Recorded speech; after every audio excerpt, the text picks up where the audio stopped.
First of all, thank you everyone who's in the room for joining us. It's lovely to see you all. It's obviously particularly lovely to welcome members of the Roberson Project, like Kathy, who's hobbling over to the front of the room there, and Woody, and obviously Andy. Great to have you all with us. And for those of you who are juniors at the School of Theology, we would love to tell you more about the Roberson Project. Ashley would be a great person to talk to. David Stark would be a great person to talk to.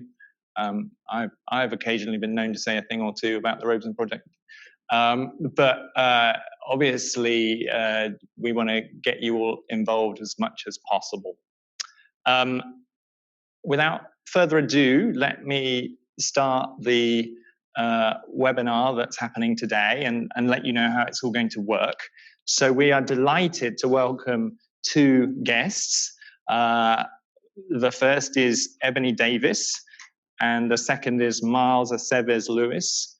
I will give you their bios in a moment, but we're going to have each of them make a brief presentation about their experiences in their academic institutions, continuing the work towards reparation for the descendants of the enslaved. And after they've made their presentations, I'm going to ask them some questions, and then hopefully that will issue in a discussion. And at that point, it would be wonderful. We'll open the floor up for you all to ask questions and participate in this discussion more broadly too. I'm sure you are all aware that this semester, the University of the South is really trying to, under the leadership of the Roberson Project, get the conversation about reparations started. And it's going to therefore be really helpful to talk with folks at institutions where that conversation's been going on rather longer than it has here, and indeed where concrete change has already started to be made. So let me hand over to our two speakers.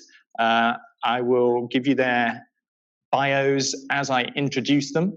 So we're going to start with Miles, seeing as Miles is in an airport, which is hugely impressive, and might jump on an airplane at any moment. So Miles, let me just introduce you to everybody here. Miles began studying at Georgetown University in the fall of 2018, right when advocacy around the GU 272, those are the slaves that Georgetown originally owned and then sold, took shape in a student-led referendum. Miles has spent the last 3 years chronicling student activism on campus, studying themes of restorative justice, reconciliation, conflict resolution, and reparation, and has written a book about what he calls the Georgetown Reparations movement. After graduating, Miles intends to teach for a few years through Teach for America before attending graduate school. And you can count this as a sort of interview for the School of Theology at Swanee if you want, Miles. We would love to have you here. Yes, definitely. All right, without further ado, I'll hand over to Miles. Hi there, everyone. Just want to make sure that y'all can hear me all right. Yeah? Yes. Okay, wonderful, wonderful. Thank you. Well, I hope that you're well and thriving. It's so good to be here. I'm very sorry that I can't be speaking to you in a traditional setting, but I really hope to connect with many of you down the line, and I know that Andrew can pass along my information to anyone that would like, so I can answer more questions and help out in any way I can. I'm really excited to speak with you about reparations movements, about organizing and advocacy, and how to lead on a small scale the work that this country and this world will have to undergo during the next several hundred years. To bring it back to my institution, to give a brief history, Georgetown used to participate heavily in the trade of enslaved persons. The university bought and sold enslaved persons, and even let students pay for their tuition by renting enslaved persons out to the university. In 1838, Georgetown sold 272 enslaved persons so that they could pay off outstanding urgent debts. This wasn't the largest or the last sale that Georgetown made, but what makes this sale so important is that without it, Georgetown University wouldn't exist today. And so that's why there is a lot of mention about these 272 and about figuring out how to address this and how to redress the harm it's caused. Over the past 5 or 6 years, my institution has gone through much on the road towards responding to our history of holding enslaved persons. In 2015, Georgetown formed a working group to study Georgetown's history and come up with recommendations for how we as a community ought to respond to that history. That working group was comprised of faculty, students, staff, alumni, people outside of the university who were consulting, and of course, the descendants of what we call the GU-272. Some of the recommendations that working group made in 2016 have been met and some have not been met. Ultimately, how a university decides to allocate its resources plays a big role in reparative justice and just how much you can do. There are a lot of places where this sort of work is not top of mind, where it is not that high of a priority. So understanding what your university's stance is and understanding how much they are willing to devote to this is really, really important. So you can sort of get a scope of what you should do. Not that it should limit your imagination in any way. If you look on Georgetown's Slavery Archive, which you can access online, you'll see proposals for memorials or written or visual responses to Georgetown's history by students that came before me, and faculty members that came before me. You'll find articles that were written in the school newspaper and pieces by film students in response to this history. And then more recently in 2019, these discussions that we were having all over campus sort of culminated in the student-led referendum, what I call the Georgetown Reparations movement. This referendum that was proposed by the students would require each student to pay a fee that would go to a fund, and this fund would go towards equitably assisting the descendants of those that Georgetown enslaved hundreds of years ago. So sort of a reparations scheme. This referendum was highly contentious, and I go more into that in my narrative in my book. And ultimately, it was not implemented then. But from that movement, there has been much work responding to Georgetown's history. And I have been a big part of that along with faculty and other students who are coming after me. I'm a senior. There are new classes that are being formed just to help students formulate their responses to this history. I was a teaching assistant last fall for a class that educated the class of 2024 about this history and helps them to formulate responses to work on projects, either work on existing projects or make their own projects that could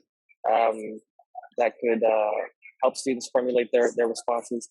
For the past 2.5 years, I've been working on a documentary that's produced by a faculty member about the individual descendants. There's a few of them attend Georgetown University or have recently graduated from Georgetown University. So there's a documentary about them that's still in the works.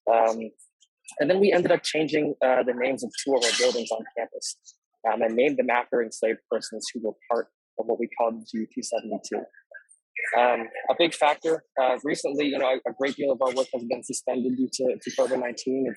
It's been difficult to organize during that period, and many student leaders graduated in 2019 and 2020. So it's been difficult as we sort of find our footing here again. Sort of our work's been sort of cast into the wind. But there are stirrings. There absolutely are stirrings. Thankfully, I just spoke yesterday to a classroom full of students about my experience on the ground. These are students in the class of 2024, 2025. And these are, I was talking to them about my experiences and answering questions and connecting with them and getting to hear about their visions, hear about their plans and about what they're inspired to do in response to this history. There's so much work that's being done. Most of my work today involves just that, talking to students. who are coming after me about this history, about what is needed. So most of the work that's happening here at Georgetown, it's very informal, right? There's no structure, and all that's being done is it's contingent on passionate faculty and passionate students. And unfortunately, the lifespan of these passionate students is very short at the university. So there's no formal mechanism to respond to this history that would be enforced in perpetuity. So as of now, there are many short-term projects and many classes that are being taught. So there's no formal response yet, besides the renaming of the building. Thank you, Miles. I just want to get a couple of clarifications on a couple of things that you mentioned, especially because it may be unfamiliar territory to some of our folks in the room here. But you mentioned the payment of a fee that students contributed towards a reparations fund. Did I hear you say that? So could you just say a little bit more about that? Yes, absolutely. So there was a proposal that students brought forth to the student senate. There are several ways that you can make change here on campus as a student, and one of them is to create a referendum and get it to the student senate, and then that referendum, after passing the senate, would go to a student vote, the entire student body, and then if the student body passes that, then it would go to the board of trustees, and they have the final say.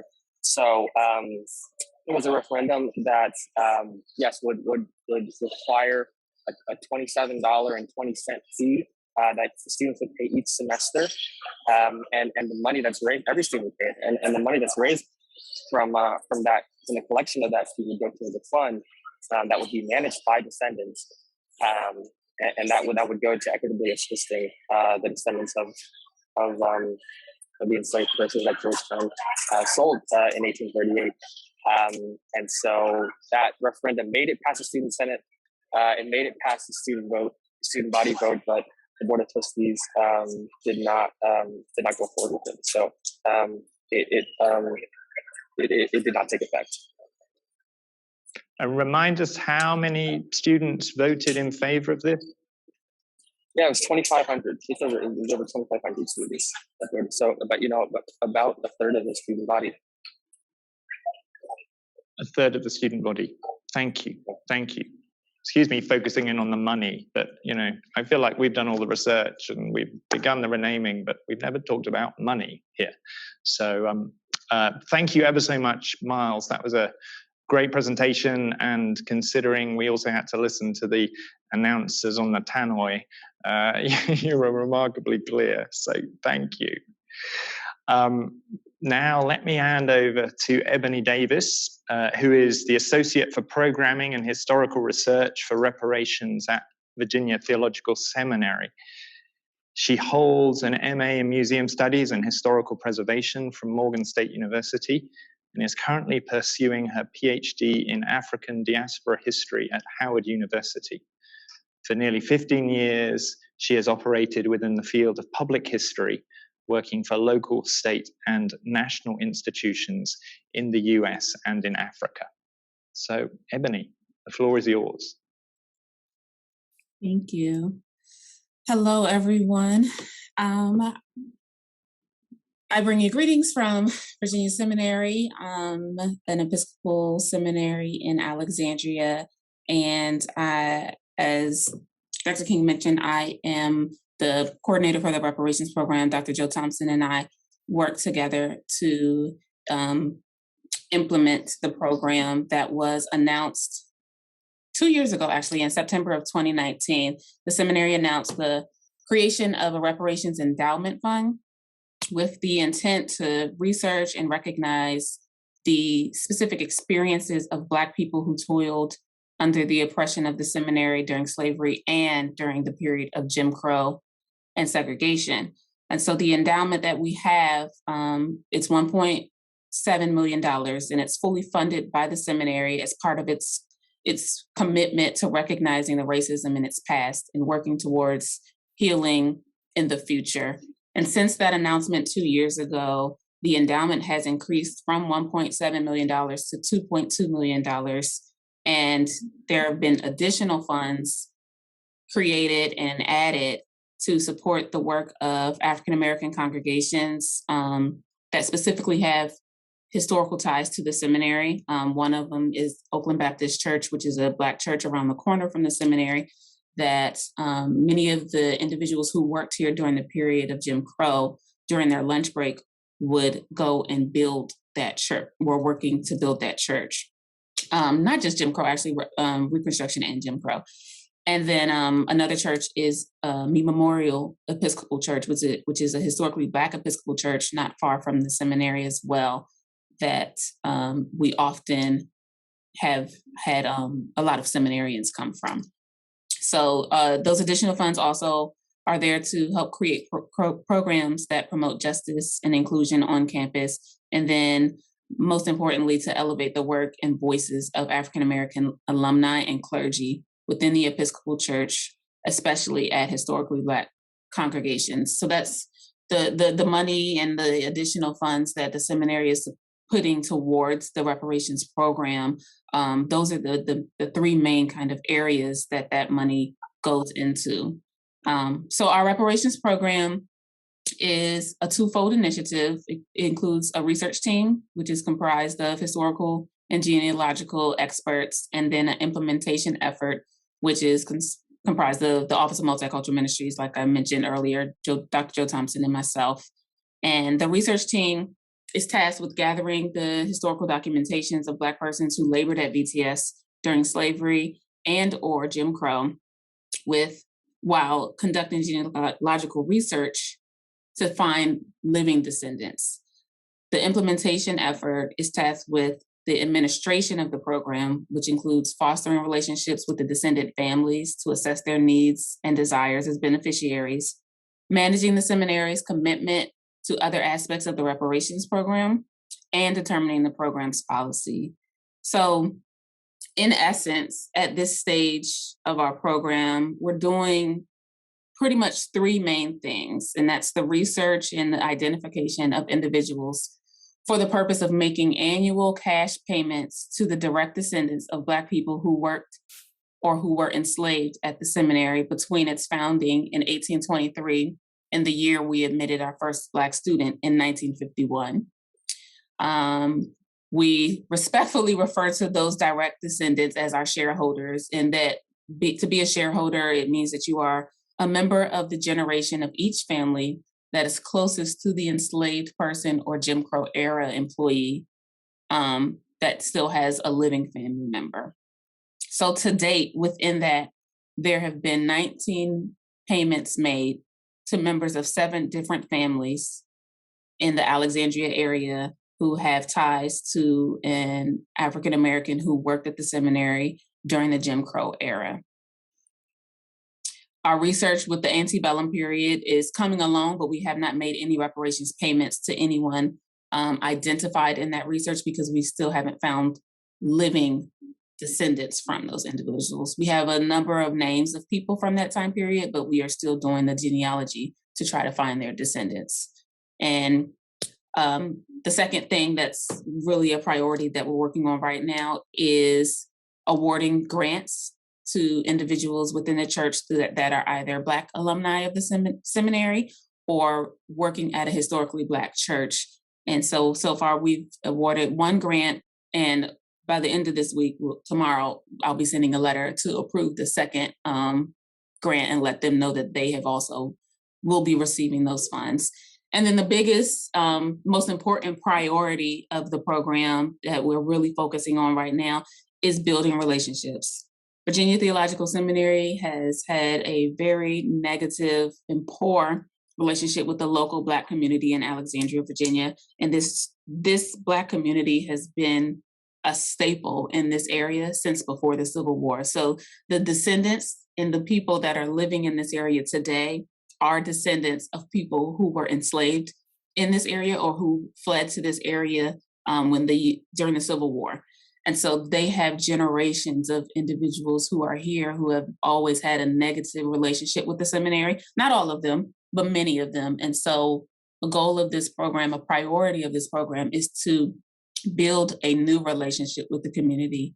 And that's what a lot of this work is. The payments are great. It's not a lot of money. We're not changing anybody's life with this money, but we are slowly, very slowly, building relationships with the community, which we hope will go a long way. And seeing as though every shareholder gets an annual payment in perpetuity, and they get to leave their share to whoever they designate as their beneficiaries, we do hope that fund will grow and those payments will grow and become something that is substantial to repair what has been done. But in the meantime, a lot of my work, just about all of my work, involves that very personal touch of working with every shareholder, talking to every descendant, really engaging and getting to know the community and making sure that they know that they are welcome. Their ancestors are the reason this seminary is still here almost 200 years later. They built and sustained this seminary, and they have just as much right, if not more, than every student, staff, and faculty person does on this to be on this campus. And so some success stories that we've seen with that. Back in, I guess that was March, we hosted a birthday party for one of the shareholders. It was his 77th birthday. And we had a meeting with him and his family and the dean, and he mentioned that his birthday was coming up, and the dean offered to host his birthday here. And it was about 30 or so of his family members all came, some of who were shareholders, because a lot of the shareholders are related, and even though they come from different families, they've all intermarried, because again, Alexandria, it has a historic Black community that has been here forever. So everybody's related, everybody's somebody's cousin. And they were all here and enjoyed, a nice dinner. And the biggest takeaway was Mr. Wanzer is his name. He said he liked that he was able to come to campus and walk around in a way that his ancestors never would have been allowed to. And his particular ancestor that was here was a gentleman named Wallace Wanzer, who was a free Black man who would contract his services out to the seminary both before and after the Civil War.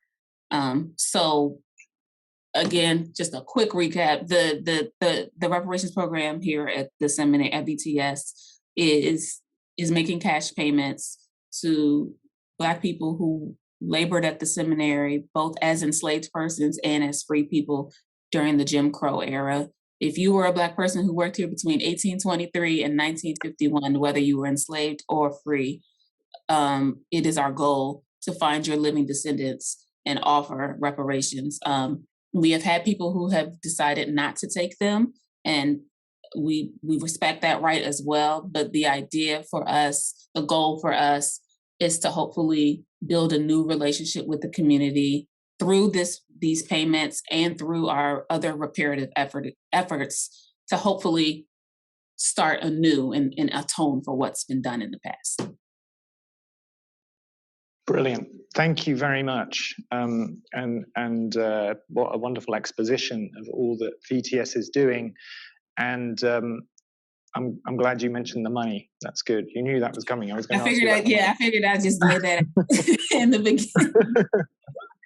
Fantastic. So I've got 3 general questions that I've already shared with our panelists. One which is about individuals and how we all as individuals can help. One about institutions, and finally one about the church. And I'm going to take those in reverse order because I think both of you communicated something in response to the first 2, but I really want to know about the church. So obviously we're a seminary embedded within a university. It's an institution of the Episcopal Church. VTS likewise is an institution of the Episcopal Church. Georgetown of the Catholic Church. How have you found that the church has helped in your movement towards reparations, and how have you found that the church has hindered what you've wanted to do?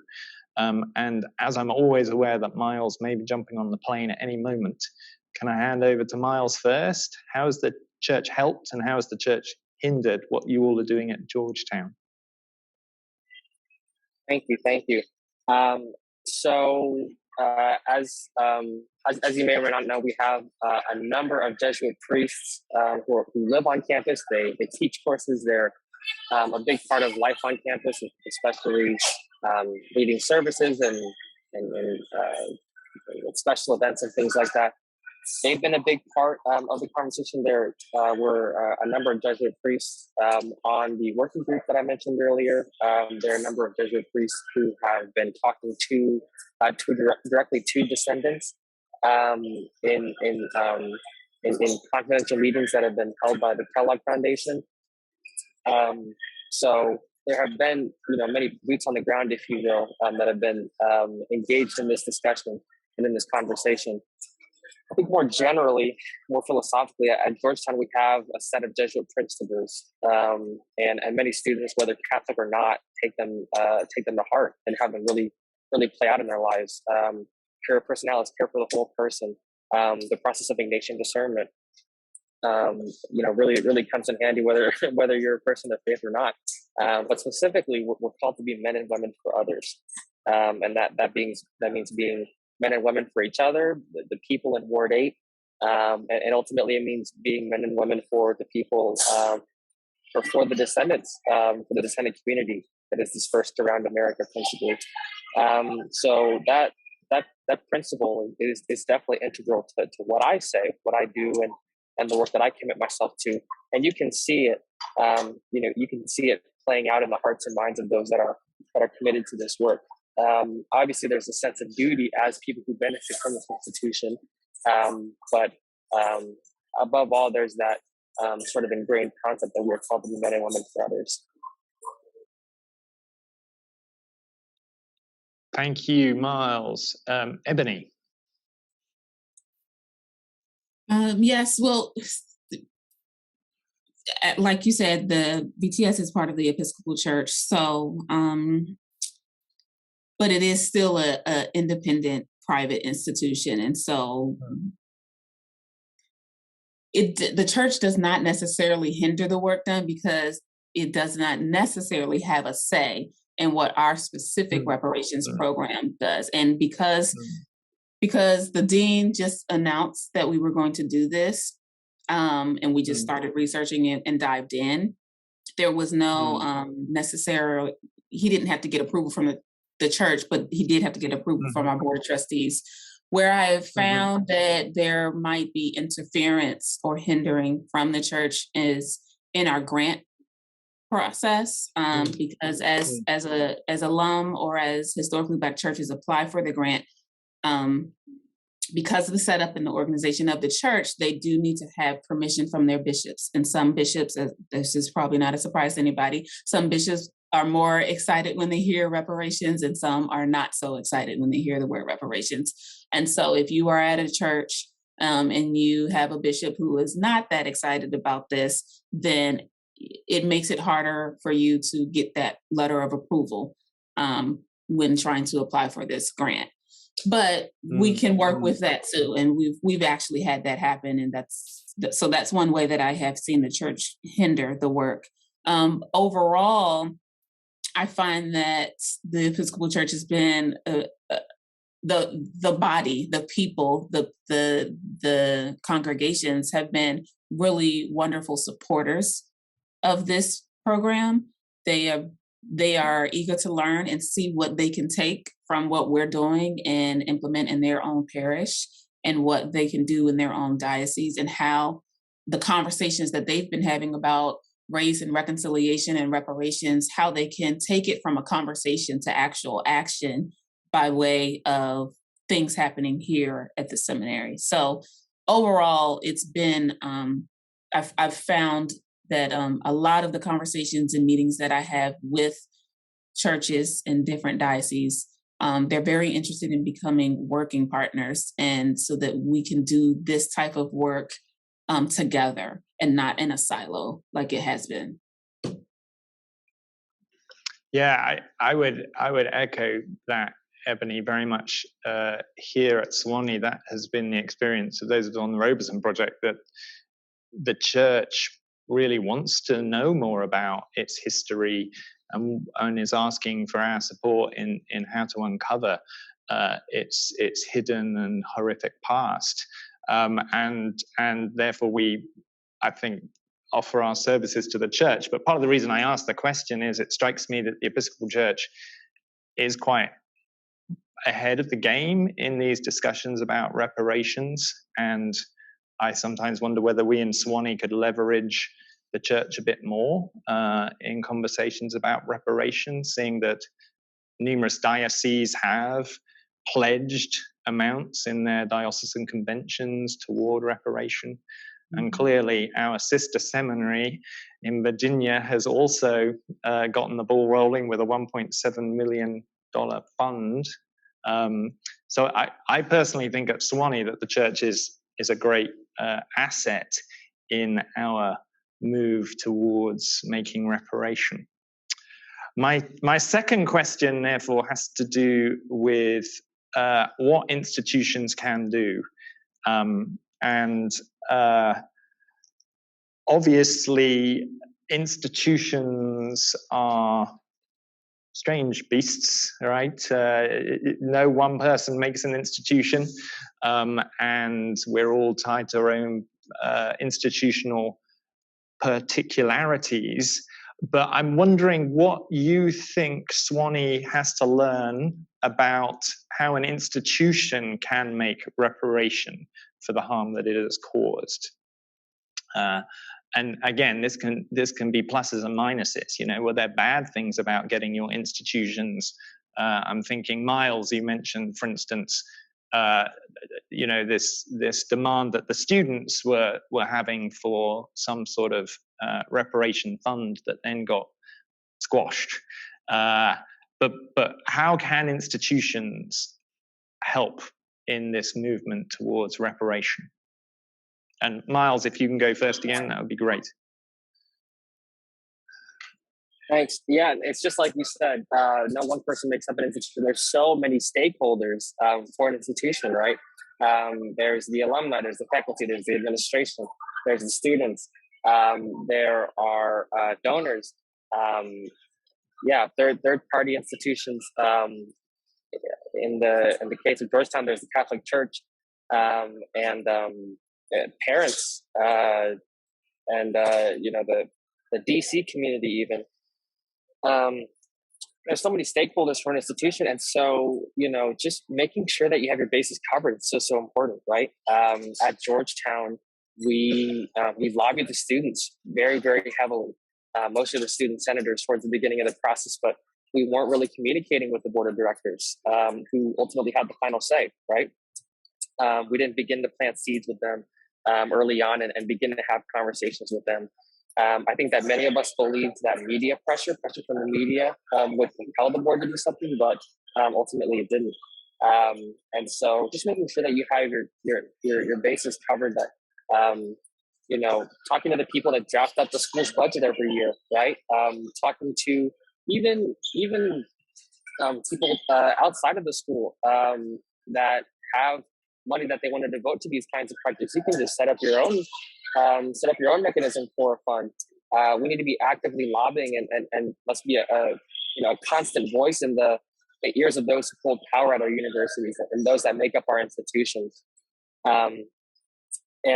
So, you know, when it comes to Georgetown specifically, the onus is on the students, right? To make this change. So, you know, it's making sure that you know kind of who's spearheading it, right? And making sure that it's balanced, right? Because, you know, unfortunately at Georgetown, it's just students and faculty. Without passionate students, without passionate faculty, you have no reparations work at Georgetown. And so, you know, doing the most that you can while trying to recruit people from other sectors of the institution, or just increasing your numbers within the faculty and the students, you know, things like that. And so, you know, just having a mechanism for, you know, I think about this a lot as a student. You know, once I'm gone in May, thinking about who's coming after me, and bringing them into what I'm doing, teaching them about the history, teaching them about why it's important to respond to the history, teaching them about different ways to respond to the history, inspiring them like I was inspired, right?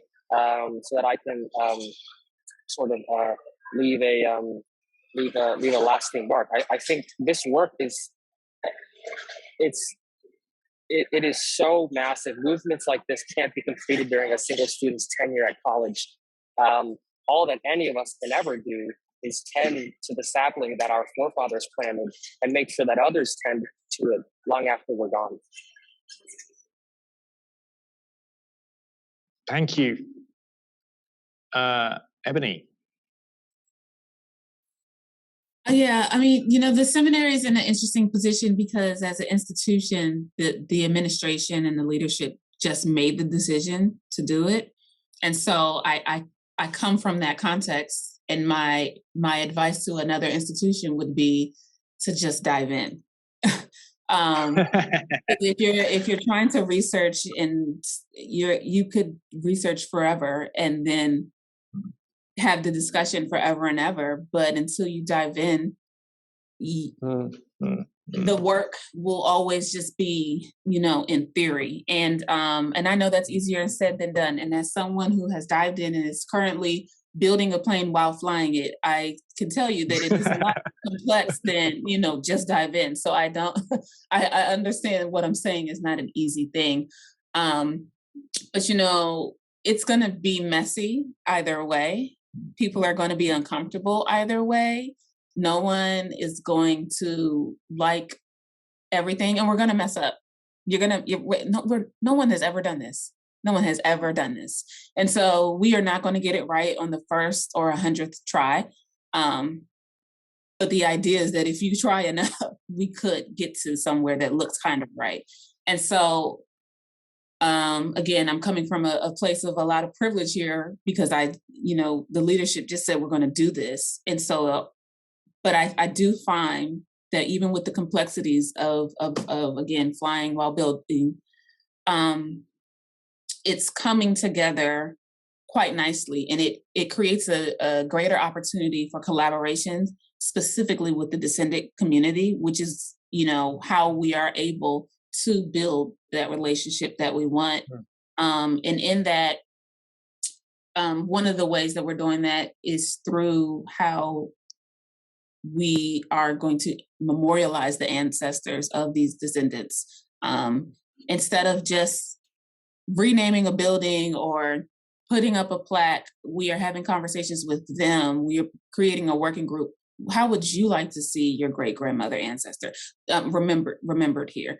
It might, if she didn't have the best experience here, she might not want her name plastered on the building. That might not work for that family. And so before doing those types of things, we are talking with the families. And because we are approaching this work humbly, knowing that, number one, the seminary is guilty.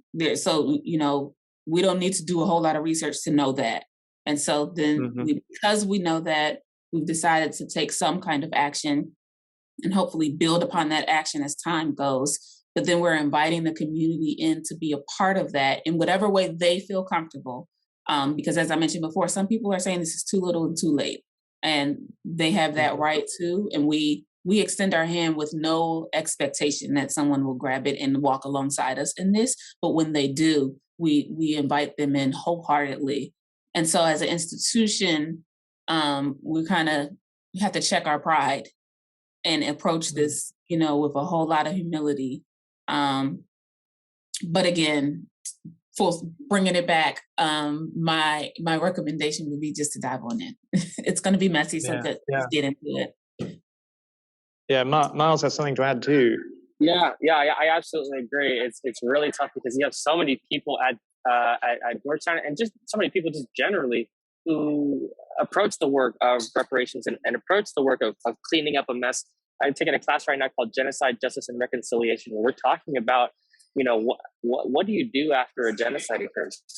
What do you do in the Central African Republic? What do you do in the Congo?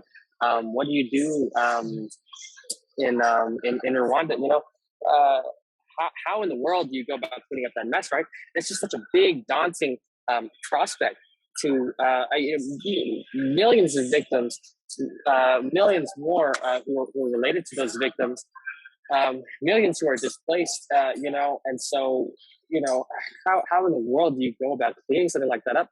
And so there are so many people who want to, just are in the theory so much, right? And they're just, they're so worried about getting it right that they never begin, right? And so diving right in, absolutely. And I really liked what Professor Davis said, that it needs to be informed by descendants. It absolutely needs to be informed by representatives of those who've been affected, right? We need to avoid at all costs paternalism in these sort of processes. This is not charity. This is not something that should feel like it's being imposed upon people. They should have a really big say, a really big voice in the work that your university does to respond to this history, and they should, they should be in the room. They should, their concerns should be listened to. There should be a mechanism for receiving their concerns and talking through those concerns with them. There should be, ways that their feedback is incorporated into what's going on. Because it's so easy in the work of cleaning up a mess to create another mess. It's so tragic. So absolutely agree with everything that Professor Davis said. Yeah. Well, if I can share with you both, I am still haunted by a conversation that we all had at the Roberson Project with descendants of the GU 272, and one of the descendants saying to us, "You cannot begin something that you're not prepared to follow through on. And this is going to take time. This is going to take commitment. This is going to take you all showing up." And so diving in, I'm thinking of one of Jesus's lines about you need to count the cost first, right? I mean, are we prepared as an institution actually to pay the cost that this will entail? Because it is, as you say, about building relationships with people who this university has harmed. And if we turn around and harm them again by not following through on our commitments, then that's going to be horrible. So, Ebony. I know. I definitely hear that. But I think there's a difference in, if you make the commitment, then you, like, as an institution, you do what you can to keep that commitment. That's one thing. And then doing all the research and making sure everything is pretty and nice and easily packaged so that this can be as smooth a process as possible, I think is where a lot of places are right now. And they want to make sure they can approach reparations in a very comfortable and mapped out way. And there's just, that is not going to happen. That's the part that's messy. Making the commitment is something that institutions know how to do. They make a commitment to their athletic programs. They make a commitment to, the rebuilding the this or that on campus. Like, that part is something that speaks to the character of the institution. And if they can't just decide to commit to this type of work, then there's a whole different conversation. Because you can commit to, like, the seminary has, when our dean came on about 10, 20 years ago, now I can't remember, he made a commitment to uncovering the seminary's history so that when we celebrate our bicentennial in 2023, we can tell give a holistic picture of what this place looked like. And so the reparations program is in line with that commitment already, and other things that have been happening. So that was the easier part, so to speak, because if the seminary says they are who they say they are, then they're going to keep that commitment. The money, everything else, that's the messy part. Right. No, that's really valuable. Good advice. Okay, my final question is about individuals, right? We are going to have two brilliant speakers coming along in November. Sandy Darity and Kristen Mullen, who are wanting the reparations conversation to take place at the national level, right? They want the federal government to make amends for the centuries of mistreatment of African Americans and the wage, the inequality needs to be remunerated in terms of money. And they think that the federal government should be giving that money. That is obviously a very big conversation that it's very difficult for individuals to say, well, what can we do? How can we help? So I wondered if you all could give us any concrete examples of how individuals have made a difference, are making a difference. And of course, I've got two individuals to ask this question too. So Miles, take it away. Absolutely. And that's the question on everyone's mind, what can I do? And I want you to know that it's not as hard as you think. It's you don't have to step up on the scene and make a huge impact and secure $100,000 donation to buy your way into the conversation of reparations, right? Something that I always recommend that people do to get just getting started on this work is to have conversations with those around you. Ask your friends what comes to mind when they think of the word reparations, when they think of reconciliation, apology, remembrance, restitution. Ask them what makes a good apology. Ask them how we can find the sweet spot between remembering too much and remembering too little. They don't even have to be in a slavery context. These terms apply to all of us at points throughout our lives. And so, if someone were to steal my wallet, for example, would it just be enough if they just gave it back? So, figuring out where you personally stand on these issues and getting other people to think about it. And there's so much literature that's devoted to this. So, read some books. That's key to becoming more qualified to lead these conversations within your institution, within your home, within your relationships, and eventually at a regional or national level. I think to go big, you have to start small. You have to start local, and just start having these conversations to figure out what you personally think. I think going off that, it's okay. Know that it's okay for your ideologies to constantly evolve. I don't think exactly what I thought 2 years ago, or a year ago, or 3 months ago, when it comes to how to repair relationships, how to repair harm, what restitution looks like, what makes for a good apology. It's okay for your position to constantly change as we become more informed and more involved in this work, right? My perspective has shifted a lot as I've had conversations with descendants about what restitution looks like and what reparations looks like. So it's okay for your positions to evolve. I think more practically though, or rather more hands-on stuff, there's 3 branches of work that me and my colleagues have identified. There's academic and research initiatives, classes that can be created, components that can be integrated into existing syllabi, researching more of your university's connection to the institution of slavery. There's community service work, where you can work to serve those affected by your university's history or marginalized people in general, what Professor Davis is saying about reaching out to and establishing a rapport with the descendants of those that were enslaved. And then lastly, there's public history and memorialization. And this work, involves, erecting physical memorials, physical markers around campus, creating it and giving walking tours of the university kind of through a lens of slavery. It looks like documenting the stories of people that fought to get you to the point that you are at now with your restorative justice work. It looks like documenting the stories of the descendants of those that were enslaved. This work, it's never ending. And there are limitless ways that our response to this history can manifest. So don't be afraid to try what hasn't been done before, and don't nip your inspiration and creativity in the bud.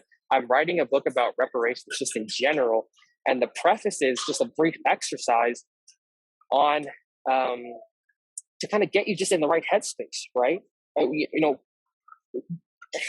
We need people who dream bigger than big, right? We need people who can truly let their imagination run wild to create new worlds, to reshape the world. We need people who truly believe that anything is possible. and that will fight for the wildest things. Your response is your response, and we cannot afford to not dream big. We cannot afford not to respond.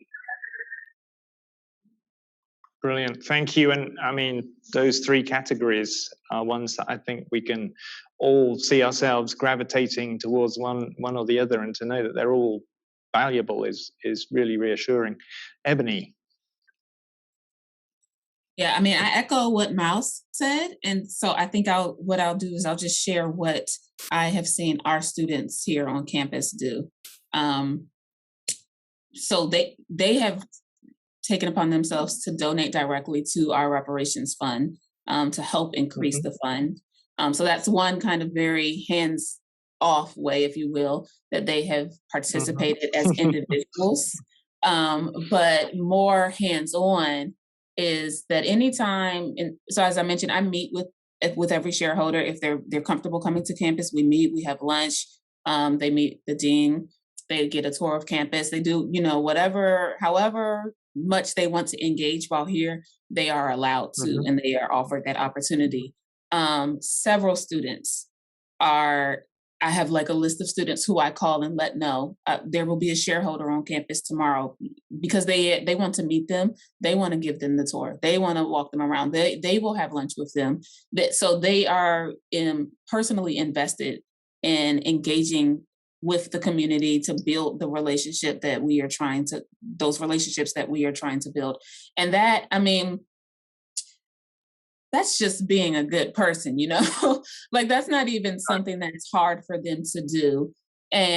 But then in some cases, sort of the description of a seminarian, isn't it, really? It kind of falls in line, but it's something that it still is an extra step that they, many of them are quite deliberate about. And sometimes they will, if they see me walking around with someone, they'll like text me, and is that a shareholder? Can I come over? Like, so there's an investment from the student body is what I'm trying to say. And we try to host a student forum to give them updates on the research, because they are interested. And then when they go out, be it when they graduate or when they just go out and do their different training or work in the churches in the area, they are then kind of serving as like ambassadors for the program to share what has been happening and what it looks like beyond what they may have read, in an article, but what it looks like on campus, on the ground, when a shareholder is here, and what the difference is, how the difference is forming between the community and the seminary. So I really like how that has unfolded. That was quite unexpected. Not that I don't believe in our students, but that they just really are committed to seeing this through in the same way that the seminary is. And I think that's an easy way for other people to get involved. I have spoken with different churches who say that they may not have full participation from their entire church, their entire congregation, or even their bishop, but they have collected a donation to make to the seminary for the work that they've done, or they have donated to other initiatives that are doing reparative work, like the Evanston, Illinois, that's doing reparations through like a real estate program. So there's ways that if you can't, gather support within whatever your group is or your sphere of influence, but a place that is doing this type of work, support them. Excellent. Really, really helpful. Now you've satisfied all of my questions. Miles is walking through the airport, I notice. So, I'm still good for a little bit, though. You're still with us? So let's turn it over to you all. We've got a roving mic. If any of you has a question that you want shared, please go ahead. Can you hear me? Testing. So actually, my question is for Ebony, and feel free, Miles, to jump in on this as well. What intrigues me about your project, VTS, is that you're not just talking about slavery, but you're also talking about Jim Crow. And I would love to hear kind of how you guys got to that process, And also, why did you stop in 1953? If you're talking about differences in salaries and things like that, that continues beyond 1953. Yes, it's 1951, but I absolutely agree. They could bring it all the way forward if you ask me. But the idea the idea simply is that, I mean, just because slavery ended does not mean life automatically became wonderful for Black people in this country. And for many, many, many, many years, the wages that were paid to Black employees at the seminary were much less than that of their white counterparts. And that's if we're just looking at dollar amounts. If you imagine what their experience was like, or the type of work that they were only relegated to do, and then how that impacted their conditions at home and in their community that they then had to wrestle with. That is why it went beyond slavery. It stopped in 1951 because that's when the first African-American student was admitted, Bishop John Walker. And so technically the seminary was integrated through that act. But that is why we have those other facets with the grants and supporting other programs and projects that are within the realm of racial reconciliation and justice and inclusion. And so the idea is hopefully that through those other funds, the years after 1951 somewhat get covered through that kind of work. Yeah, that's sorry, I'm just going to jump in real quickly with some philosophy. I've done a lot of I've done a lot of reading in the field of things. It's so hard because it's like, when do you start? When do you finish? What's the time period that you're measuring? The damage that's been done, right? It's not an understatement to say that African Americans are still being affected in very, very horrible ways throughout our country today. And so, this work is rebuilding a house that is still under attack, right?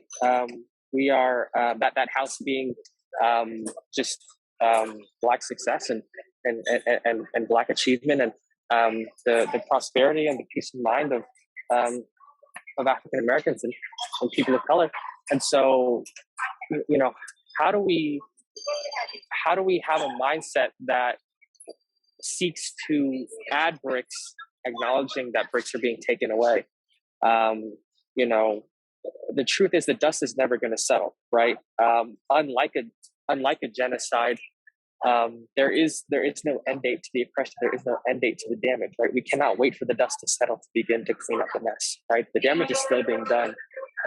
However, we need to get to work on cleaning it up. Wonderful. Thank you both. There's a question up there.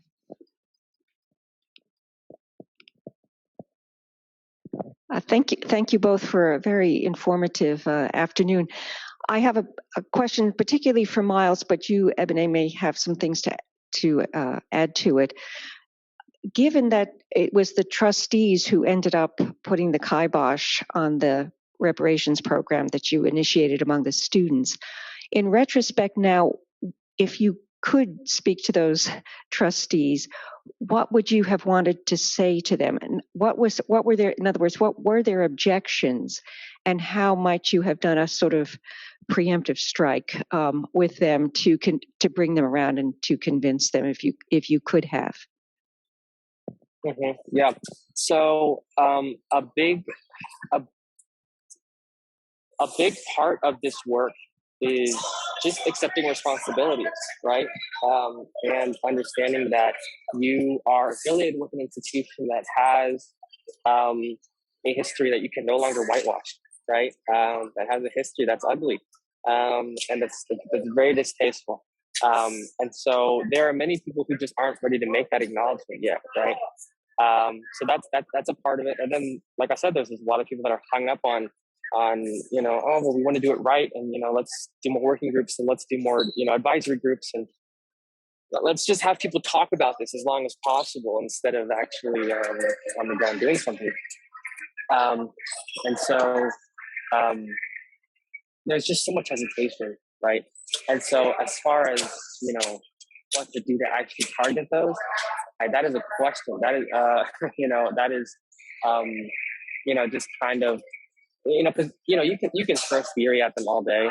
But I think ultimately, you can throw theory, you can throw, you can play the duty card. This is your duty, you benefit from an institution like this, so,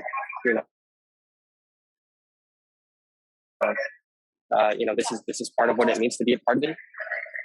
But ultimately, what I found with working with kids, especially, is telling someone about the impact of changing their behavior. Makes all the difference. It's not enough to slap your foot on there and say, "Do not curse." It's not enough to say, "Do not call someone this mean word." It's talking to them about the impact that calling someone that mean word has, and that changes everything, right? Because they're stepping into the other person's image, right? And so when we enlighten people on the impact of their actions or their inactions, that makes all the difference, right? So I think that there's so much that we can just talk to them about, but ultimately it comes down to there are people that are suffering, and you trace it back. It's because of the actions that were taken by an institution that we are a big part of and that we benefit from. Ultimately, I benefit from having Georgetown University on my diploma, and so ultimately there are people that are suffering, and we are shareholders in an institution that has the opportunity to make it right. We have immense privilege as Georgetown students. We, even if we're the nexus of privilege, even if you take money out of it, we have knowledge, we have connections, right? There are students who are reaching out to youth in the descendant community to tutor them, to mentor them, which is beautiful. And so, we have all this privilege, and it's because this institution that only exists because of the sale that was made in 1838. So it's a very long-winded way of answering your question, but just enlightening people on the impact of their actions. Well, Miles, what you didn't know was you were actually talking to a trustee there of the University of the South. Thank you, Miles. That was brilliant. Ebony, you have a lot of power. Add? Yeah. Ebony, what might you have to add? I don't think I have anything to add. I think Miles covered it. So unless she had a different question. Yeah, other questions? One at the back there.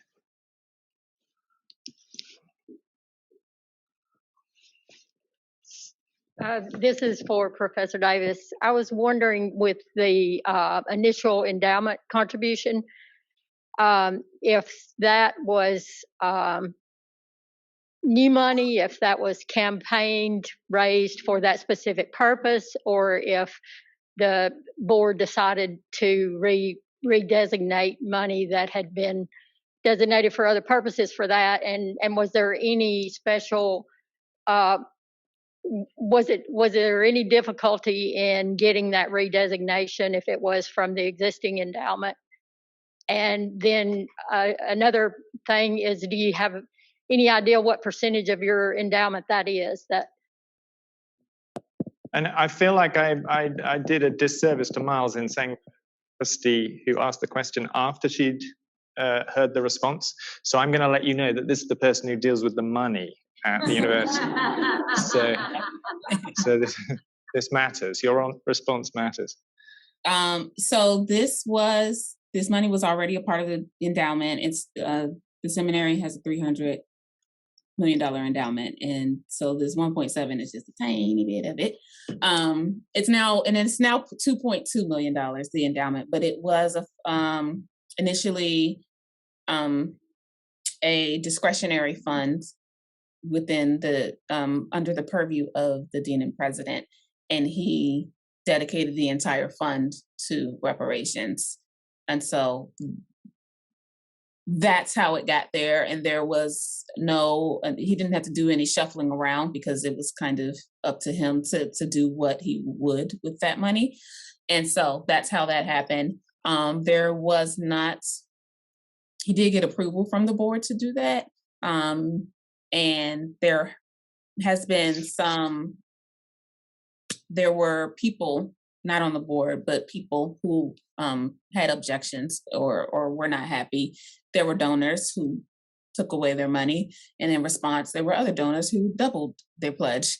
So that's how it all happened. And then as the news of it all spread more, that happened on different levels of the VTS community, be it donors, students, or alum, those who were in agreement were excited and made an extra donation, and those who weren't maybe voiced their concern or their objection and lowered or pulled their donation. And then as people who were supportive heard that, they went and doubled it. So there was a little dance for a little bit there. But that's kind of how the money happened, which again, I really try to stress that this was a lot easier to do when the people who are in charge said, we're going to do it and here's the money to do it. And then we're able to go forth. Connie, is that okay? Yeah, that was great. Thank you. I saw another hand up, I think. Yeah.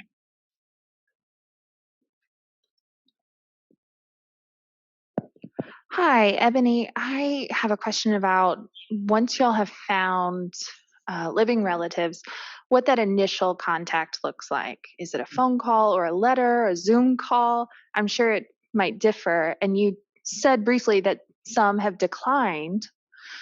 So I'm just curious about that initial contact.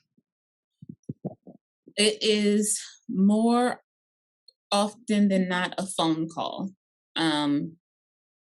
The news has kind of spread now among, like I said, everybody's somebody's cousin. So everybody kind of knows now and are expecting. But initially when I was giving those cold calls, there was, and still is, a lot of shock and disbelief on both ends of the phone. As they can't believe what I'm saying, I say to them, I also cannot believe I'm telling you these things, because who would have ever imagined?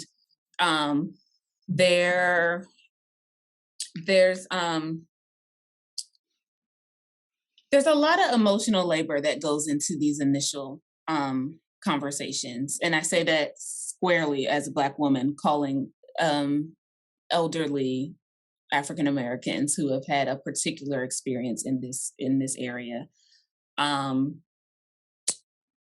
We laugh, we cry, we share stories. We talk, like I said, about the things that we never imagined would have actually happened. And then one thing that almost everyone makes very clear to me is that the seminary is not doing them any favor in uncovering this history. This community has always known who they were. They have always known the stories of their ancestors. They have always had pride. And despite whatever was happening when they were at work at the seminary, were able to build the community that is still here today. And these people who may have just been, the person that did the laundry here was a giant in their neighborhood. And they want that to be clear when I talk to them. So I normally call and explain the program in the background, tell them who I am, let them know to get cozy because we're going to be talking a whole lot as we iron out all the details. Oftentimes, I not only speak to the shareholder, but I speak to their children and or grandchildren or niece or net, whoever, because they're leery and they're suspicious. And then, with COVID, we couldn't meet in person for a long time. So it was all over the phone, and I could have been a scam caller I'm speaking to a lot of people in the family, which works for two reasons, because that helps assure the shareholder, but that also helps me start a relationship with the next generation who, as the shareholder will detail in their letter of agreement, they'll tell me who their beneficiaries are. So then most times I've already talked to them. So when that time comes and I need to reach out to them, it won't be a cold call. There have been times when I have sent a letter, but that has been at the request of that family member who maybe just is like, send me whatever I need in the mail, email it to me, I'll sign it and send it back to you. And then to your last question about people who have declined it, like I said, they think it's too little, too late, and they just don't buy it, or they one person said that this is blood money, and I respectfully accept that and let them know that if they ever change their mind, or their children or children's children's children ever change their mind, the seminary and their share will be here. So the door is always open. And if the time comes that they change their mind, they can come back. But we don't force it. And some people might not want the money, but might be interested in taking part in the memorialization or being a part of the committee. So I try to get as much clarity from them as possible. Like, okay, you don't want this. Well, is it okay that I still contact you? We're planning a reunion in 2022. Would you like me to add you to the list so that you can come to that? Or do you want me to leave you completely alone? And so I try to get as much information without, pressing them, so that I can know what level of involvement they do or don't want to have. What an amazing and difficult ministry you have. We have time for one more question at the back. So I'd like to ask a little bit more about this too little too late statement that you made. And I guess before I say that, I really want to say I'm visiting over here from the college. I'm an economist, and I love the language that you've used around shareholder. I think it's a really important use of language to say these people own something here, right? And what they're receiving is what they own and what they're owed. But around the too little too late sort of discussion, one of the concerns that I have in my mind is that we as individuals and institutions utilize something like this as a way to assuage our guilt and then walk away and not have to think about this anymore. And my question is, how do we make sure that what we do is truly meaningful and not just sort of an aside where we can feel like, oh, yes, we've now done this and we're good people and we can move on? You don't stop. That's why the relationship part is important to us. We're not just writing a check and saying, okay, we've repaired your estate. Thank you for your time. Go in grace. It is a consistent, daily, active effort to be in relationship and to be in community with those who are willing to be in community with us. I have heard people who are not for this because they do think that it cleans the slate. Okay, how much do I have to pay so we can just move on and get back to church business as usual and stop talking about all this race stuff? That's not what we're doing at the seminary. I can't stress how personal it is and how invested many of the people here are with the community, and vice versa. Our shareholders are proud to be a part. Many of our shareholders are proud to be a part of this, and they are sharing and telling and acting as ambassadors in a way that we did not imagine, because the idea behind it is not just to simply atone, but to build that relationship. So I think that's the only, I'm sure there's other ways, but that's the biggest way that I can think that it just doesn't end. You can't just try to right the wrong. You have to start anew, and it has to just look completely different. Yeah, to talk about that. This work is in perpetuity.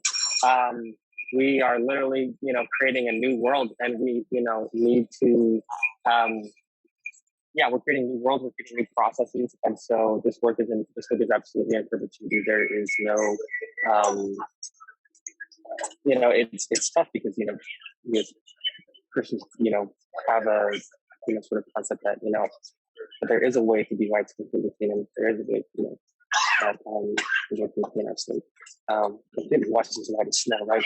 But but no, it's not that this work that this is a stain on us, but this work is perpetual. There is no one and done at all. Miles, I can't believe you are actually now on the airplane. We have joined you along your journey to the airplane. That's right. Well done, Miles. And I hope whatever family situation you're flying off to resolves itself. Also, Ebony, it has been a real delight to have you. And I hope we will draw on both of your expertise. Yes, please reach out. Please reach out. And if we can keep the lines of communication open so that this isn't just something that we have to do alone, we will be immensely grateful to you all for your help. To those of you in the room, and I know we had some people joining us online, it has been wonderful to have you with us. This conversation will continue. And in fact, it will continue next month. We have, as I mentioned, Sandy Darity and Kristen Mullen, authors of From Here to Equality, coming to spend 3 days with us at the university, going to various classes. I know the chair of the economics department is having them come to class. I am going to be having them come to Dr. McSwain's class. Well, Dr. McSwain somewhere else, I don't know where. And they will also be giving a public lecture on the 18th of November. Rather wonderfully, I think, it will coincide with our next Words for Grace, which will be happening at this slot at 3:15, also on the 18th. So it will be a real day of our coming to grips with these very difficult subjects where we must make amends. So thank you all for joining us, and Woody is waving, and he's the director of the project, and we're all waving to you, and safe travels, and thank you again. Thank you. But we're absolutely here to consult with. I think it's safe to speak for both of us when I say that we're absolutely here to consult at each and every point of this process for y'all. So thank you, and thanks for bearing with all this.